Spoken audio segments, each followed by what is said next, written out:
programs presented by Shri Guru Ram Rai University, Dehradun, first ICAR accredited university of Uttarakhand.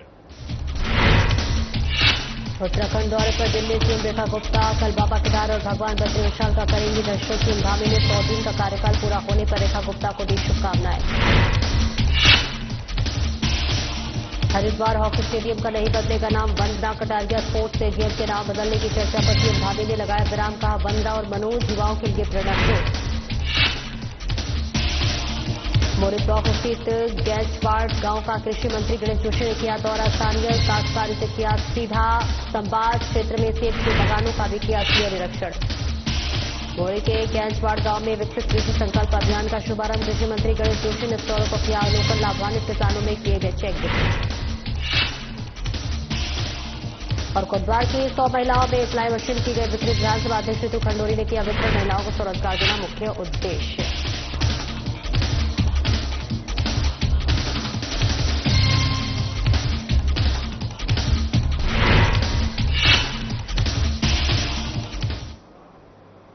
नमस्कार, स्वागत है आपका। मैं हूं आपके साथ सपना दीपक मदेशिया। बुलेटिन का आगाज करेंगे। दिल्ली की मुख्यमंत्री रेखा गुप्ता कल बद्रीनाथ और केदारनाथ धाम के दौरे पर हैं। दरअसल आपको बता दें कि बाबा केदार और भगवान बद्री विशाल के दर्शन कर लेंगे आशीर्वाद। और इस बीच 100 दिन के कार्यकाल पूरे होने पर मुख्य सेवक धामी ने दिल्ली सीएम को शुभकामनाएं दी। सीएम रेखा गुप्ता के नेतृत्व में दिल्ली का होगा चहुमुखी विकास, सीएम धामी ने कहा। और इसी के साथ उन्होंने कहा कि दिल्ली बनेगा भ्रष्टाचार मुक्त। पीएम मोदी के मार्गदर्शन में दिल्ली विकास की ओर अग्रसर।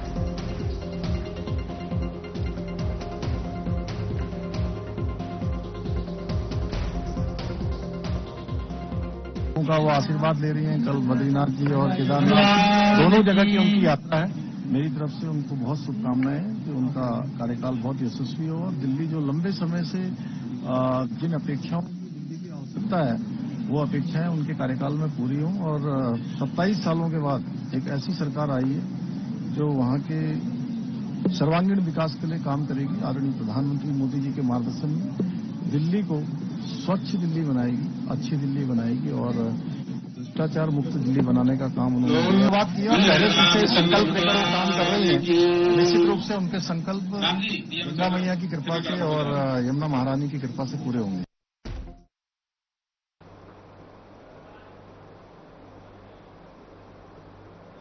और प्रदेश के कृषि और कृषक कल्याण मंत्री गणेश जोशी ने अपने 3 दिवसीय जनपद भ्रमण कार्यक्रम के दूसरे दिन उत्तरकाशी जनपद के सुदूरवर्ती मोरी ब्लॉक स्थित गैंचवाड़ गांव का दौरा किया। इस मौके पर उन्होंने स्थानीय काश्तकारों से सीधा संवाद स्थापित किया और क्षेत्र में सेब के बागानों का स्थलीय निरीक्षण किया। साथ ही किसानों की तरफ से अपनाई जा रही उन्नत बागवानी तकनीकों की सराहना भी की। कृषि मंत्री जोशी ने ग्रामीणों से बातचीत के दौरान क्षेत्र की कृषि और बागवानी संबंधी समस्याओं को गंभीरता से सुना और समाधान के लिए तत्परता जताई। उन्होंने कहा कि उत्तराखंड के पर्वतीय क्षेत्रों में सेब उत्पादन की अपार संभावनाएं हैं और सरकार किसानों को हर संभव सहयोग प्रदान करने के लिए प्रतिबद्ध है। उत्तरकाशी जैसे सीमांत क्षेत्र में किसानों की ओर से किया जा रहा सेब उत्पादन राज्य के लिए एक सकारात्मक संकेत है।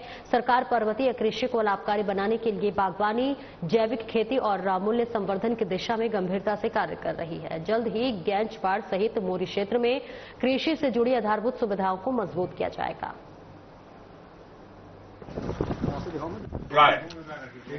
ठीक है। और ऐसे में आपकी पूज माता जी कितनी इकबाल क्षेत्र से होता है तो ये हमारा ये क्षेत्र है।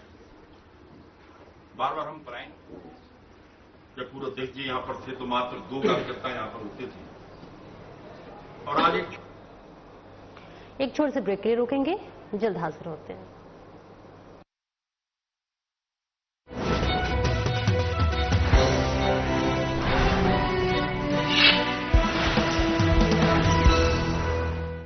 देवभूमि उत्तराखंड, जहां हिमालय की ऊंचाइयां विकास का नया इतिहास लिख रही हैं और हर गांव आत्मनिर्भरता की ओर बढ़ रहा है। प्रधानमंत्री श्री नरेंद्र मोदी जी के स्वस्थ भारत, सशक्त भारत के संकल्प को आगे बढ़ाते हुए मुख्यमंत्री पुष्कर सिंह धामी के नेतृत्व में उत्तराखंड में शहरी ही नहीं सुदूर ग्रामीण क्षेत्र भी स्वास्थ्य सेवाओं की पहुंच से समृद्ध हो रहे हैं। अब राज्य के हर ग्रामीण को बेहतरीन इलाज, आधुनिक सुविधाएं और विशेषज्ञ डॉक्टरों की सलाह उनके द्वार पर ही मिल रही है।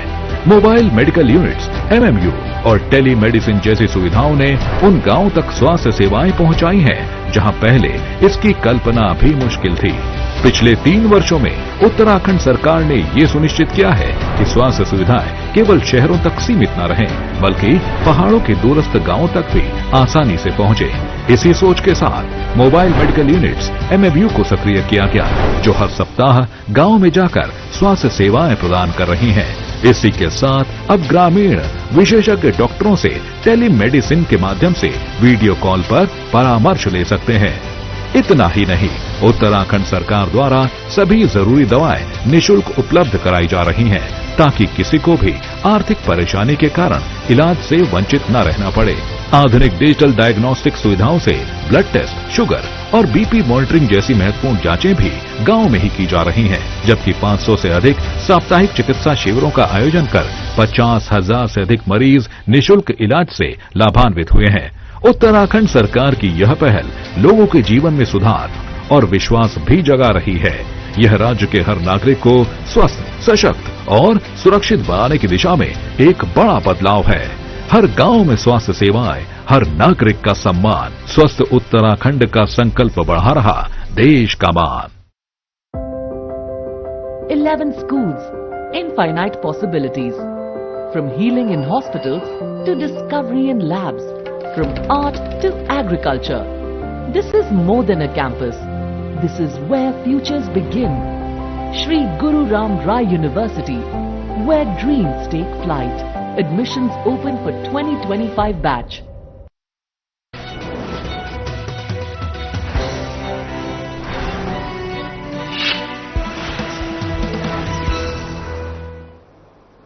अब ब्रेक के बाद एक बार फिर से स्वागत है आपका। खबरों में आगे बढ़ेंगे, जहां वंदना कटारिया स्पोर्ट्स स्टेडियम को लेकर मुख्यमंत्री पुष्कर सिंह धामी का बयान सामने आया है। धामी ने वंदना कटारिया स्पोर्ट्स स्टेडियम के नाम बदलने की चर्चाओं पर विराम लगा दिया है। फिलहाल सीएम धामी ने कहा कि स्टेडियम के नाम को लेकर फैलाया जा रहा था भ्रम, नाम में नहीं किया गया कोई भी परिवर्तन। वंदना कटारिया और मनोज सरकार प्रतिभावान युवा है, और वही वंदना कटारिया और मनोज सरकार जैसे खिलाड़ी युवाओं के लिए प्रेरणा है।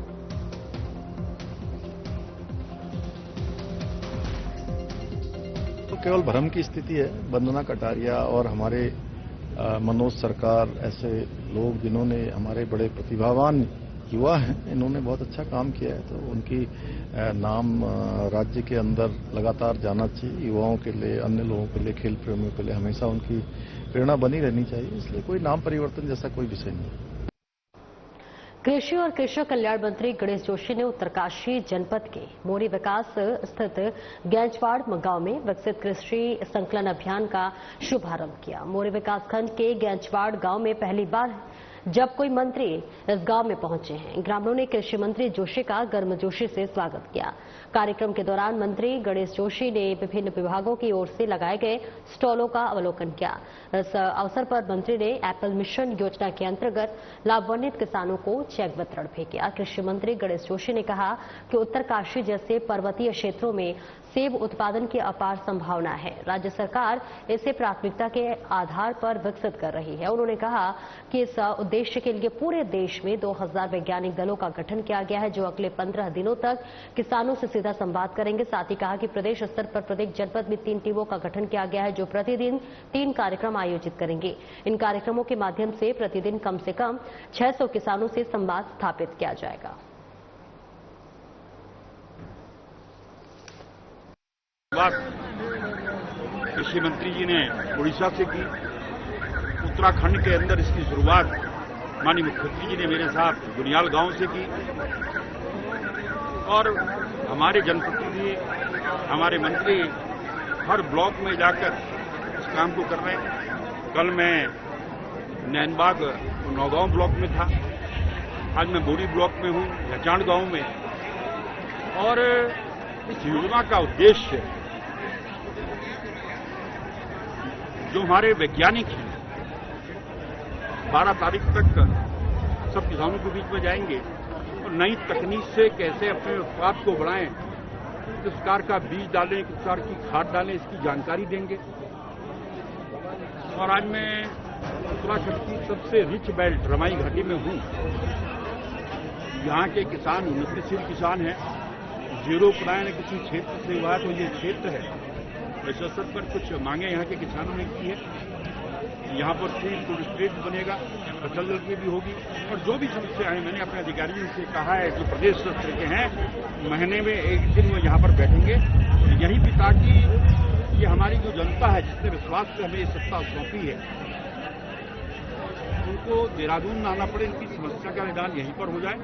क्योंकि हमारी चाहे दिल्ली की मोदी की सरकार हो, चाहे प्रदेश की धामी जी की सरकार हो, हम जनता की सरकार जनता के द्वार इस नारे को लेकर काम करते हैं। और इतने खराब मौसम के बावजूद इस प्रकार से लोग यहाँ पर लगातार डटे रहे हैं, इस बात का संकेत है कि ये हम पर विश्वास करते हैं। इसके लिए मैं यहाँ की जनता को।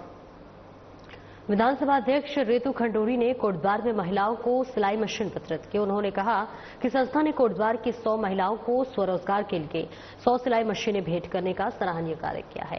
विधानसभा अध्यक्ष ने कहा कि पीएम मोदी की नेतृत्व में केंद्र और राज्य सरकारें महिलाओं को आत्मनिर्भर बनाने के लिए लगातार काम कर रही हैं। विभिन्न योजनाओं के माध्यम से महिलाएं न केवल आर्थिक रूप से सशक्त हो रही हैं, बल्कि समाज में सम्मानजनक स्थान भी प्राप्त कर रही हैं।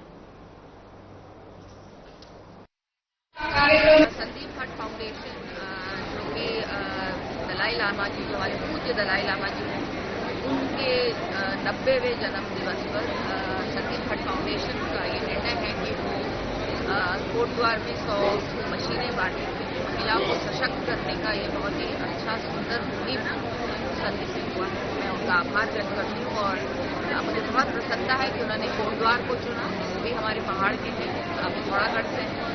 मैं आभार व्यक्त करती हूँ कि वो यहाँ पे पहुँचे हैं और हमारी बहनों को सशक्त करने का एक बहुत मजबूत प्रयास है कि पिछले 10, 12, 15 साल से हम देख रहे हैं कि महिलाओं को किस तरह से आगे बढ़ाया जाए। पहले उनको किस तरह से उनकी सुविधाओं की चिंता की जाए, फिर उनकी शिक्षा स्वास्थ्य की चिंता की जाए और फिर उनको एक ऐसे पदों पर बैठाया जाए जहाँ पर वो अपने लिए, अपने क्षेत्र के लिए, अपने प्रदेश और देश के लिए निर्णय ले सकें।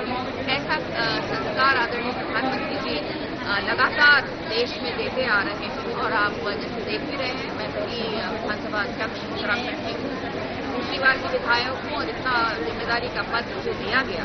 तो ये देखने को मिल रहा है पूरे देश में कि महिलाओं को किस तरह से सशक्त किया जाए, शिक्षित किया जाए, स्वस्थ किया जाए और आर्थिक रूप से स्वतंत्र किया जाए। इसकी मुहिम जारी है और ये जो आज कोटद्वार में हुआ है ये एक छोटी सी कड़ी है।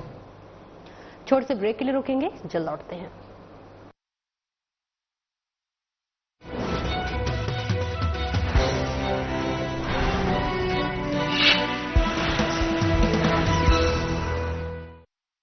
उत्तराखंड सरकार ने पिछले 3 सालों में खाद्य सुरक्षा और उपभोक्ता कल्याण के लिए कई योजनाएं शुरू की हैं।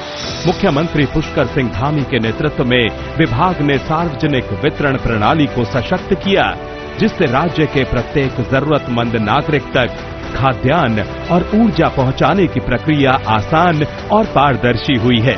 प्रधानमंत्री उज्ज्वला 2.0 के तहत ग्रामीण क्षेत्रों में 5 लाख से अधिक गरीब परिवारों को रसोई गैस कनेक्शन दिए गए, जिससे उन्हें स्वच्छ और सुरक्षित ऊर्जा मिल रही है। मुझे सरकार की तरफ से उज्ज्वला सिलेंडर मुफ्त मिलता है और मैं सरकार की इन योजना से बहुत खुश हूँ। हमें उज्ज्वला गैस कनेक्शन मिला है, उससे हमें बहुत अच्छा लाभ मिल रहा है। उसके लिए मैं सरकार को धन्यवाद करना चाहूँगी। पारदर्शी सार्वजनिक वितरण प्रणाली यानी पीडीएस के अंतर्गत सरकार ने ऑनलाइन पंजीकरण प्रणाली लागू की है, जिससे राशन कार्ड के लाभार्थियों के लिए सुविधा बढ़ी है। इस पहल के तहत 10,000 से अधिक नए राशन कार्ड जारी किए गए हैं। उत्तराखंड सरकार ने गरीबों को सस्ती दरों पर खाद्यान्न उपलब्ध कराने के लिए सरकारी राशन दुकानों के माध्यम से अनाज की दरों में कटौती की है, जिससे आर्थिक रूप से कमजोर वर्ग के लोगों को लाभ मिल रहा है। गेहूं चावल सही तरीके से मिल जाती है, सरकार को धन्यवाद। पति मेरा नहीं है, राशन मिलता है फ्री में, इसी से गुजारा करता हूँ। 3 बच्चे हैं मेरे। उत्तराखंड सरकार की ये योजनाएं सिर्फ विकास नहीं, बल्कि हर जरूरतमंद के सपनों को साकार करने का संकल्प है। जब हर घर में भोजन होगा, जब हर रसोई में उजाला होगा, तब उत्तराखंड वाकई आत्मनिर्भर और समृद्ध बनेगा। हर घर अन्न, हर घर उजाला, खुशहाल उत्तराखंड की यही पहचान।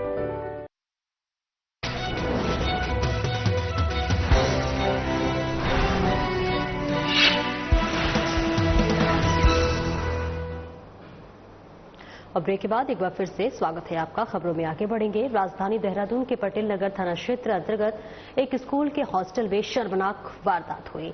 वार्डन ने 2 नाबालिग दिव्यांग बच्चों का मारपीट कर लैंगिक उत्पीड़न किया। जी हां, मां की तहरीर पर पुलिस ने वार्डन के खिलाफ मुकदमा दर्ज किया है और आरोपी को गिरफ्तार भी कर लिया है। मामले का खुलासा करते हुए सिटी एसपी ने बताया कि मामले की गंभीरता को देखते हुए तत्काल पुलिस ने एक्शन लिया और पीड़ित नाबालिग बच्चों का चिकित्सक परीक्षण कराया। वहीं बाल कल्याण समिति को भी मामले में जानकारी दी गई। दिव्यांग बच्चों की भाषा समझने के लिए ट्रांसलेटर को भी बुलाया गया और साथ ही साथ जांच पड़ताल करने के बाद पुलिस ने वार्डन मोनू पाल निवासी कारगी चौक पटेल नगर देहरादून मूल निवासी गाजीपुर उत्तर प्रदेश को गिरफ्तार कर लिया है। पुलिस के मामले में अग्रिम जांच और कार्रवाई शुरू कर दी है। वादिनी निवासी पटेल नगर के द्वारा थाना पटेल नगर पर एक तहरीर दी गई, जिसमें उनके द्वारा कहा गया कि उनके 2 नाबालिग दिव्यांग बच्चे हैं जो कि बंजारावाला स्थित स्कूल में अध्ययनरत थे और वहां का जो केयर टेकर था उनके द्वारा उनके बच्चों का जो है लैंगिक उत्पीड़न किया गया और साथ ही साथ मारपीट भी की गई। इस तहरीर के आधार पर पटेल नगर पुलिस के द्वारा बीएनएस एवं पॉक्सो की सजन धाराओं के अंदर अपराध पंजीकृत किया गया।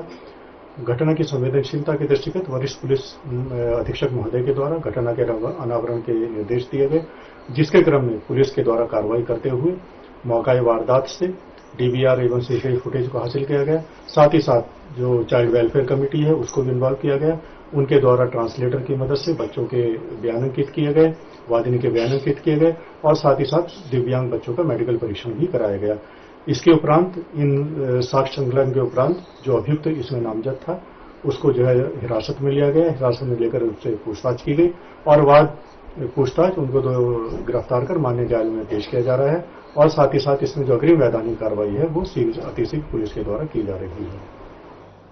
और वही हल्द्वानी के जो है मैदान में एक बार जो है कांग्रेस की तरफ से जय हिंद यात्रा निकाली गई है, जहां पर भारतीय सेना के सम्मान में ये जय हिंद यात्रा निकाली गई है। उत्तराखंड कांग्रेस के प्रदेश प्रभारी सुरेंद्र शर्मा, पूर्व सीएम हरीश रावत और कांग्रेस प्रदेश अध्यक्ष करण महाराव, पूर्व प्रदेश अध्यक्ष गणेश गोदियाल, प्रीतम सिंह और नेता प्रतिपक्ष यशपाल आर्य मौजूद रहे। जनसभा में कांग्रेस विधायक सहित वरिष्ठ नेता, पदाधिकारी और पूर्व सैनिक भी सभा में मौजूद रहे। इसमें जनसभा में जन सैलाब उमड़ता हुआ नजर आया। देश के वीर सैनिकों के प्रति सम्मान और एकजुटता का प्रतीक है जय हिंद सभा। भारतीय सेना ने पाकिस्तान को मुंहतोड़ जवाब दिया। ऑपरेशन सिंदूर का कांग्रेस पार्टी ने जमकर समर्थन किया है और ऐसे में ऑपरेशन सिंदूर के तहत पाकिस्तान के आतंकी ठिकानों को भारतीय सेना ने नष्ट कर दिया। भारतीय सेना के पराक्रम और साहस को कांग्रेस पार्टी सलाम करती है। बीजेपी सरकार पर जमकर निशाना साधा। ऑपरेशन सिंदूर को लेकर पीएम मोदी से पूछे गए कुछ अहम सवाल, जिसमें उन्होंने कहा कि आखिर क्यों रोका गया ऑपरेशन सिंदूर। इसी के साथ अमेरिका के राष्ट्रपति कौन होते हैं युद्ध विराम करने वाले। अमेरिका के कहने पर युद्ध विराम करना शर्मनाक है और ऐसे में जब भारतीय सेना युद्ध लड़ने को तैयार थी तो आखिर क्यों ट्रंप के कहने पर करना पड़ा युद्ध विराम। पाकिस्तान की सेना उग्रवादियों को संरक्षण देती है।